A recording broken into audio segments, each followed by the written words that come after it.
Now, friends, we come to this last chapter of 1 Samuel, and we're going to look at the question of who killed King Saul. And here is a case where probably we ought to turn it over to the FBI, because there seems to be some question here as who is responsible for his death. Now, will you notice? I begin reading at verse 1. The Israelites are in battle with the Philistines. And thank the Lord, David was not engaged in that battle. The providence of God, God intervened to keep him from entering that battle. And so David had withdrawn, gone back to Ziklag, found the tragedy that had taken place there, and he'd gone after the Amalekites who had destroyed and burned the city and taken the people captive. Now we find that in verse 1, the Philistines fought against Israel, and the men of Israel fled from before the Philistines and fell down slain in Mount Gilboa.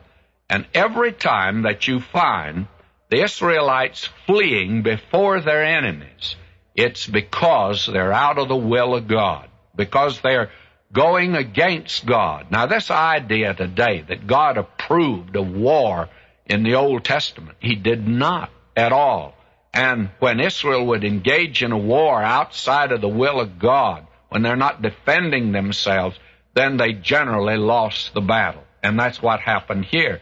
Now we're told in verse 2, and here's where the tragedy begins for the Israelites.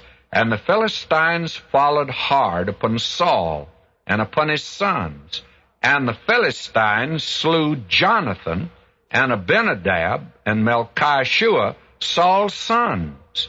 And the battle went sore against Saul, and the archers hit him, and he was sore wounded of the archers.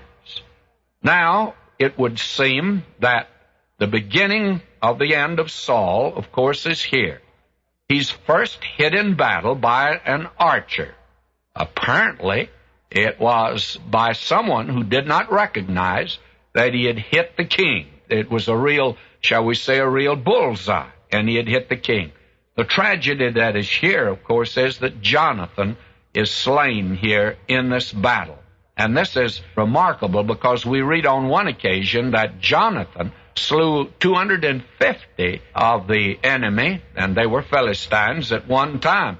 So it reveals how hopelessly outnumbered Israel was now. And this could well have been a battle in which David and Jonathan would have been on opposite sides. God had intervened. David felt badly that he couldn't go into the battle, you know. Well, he didn't recognize at the time that God had intervened on his behalf.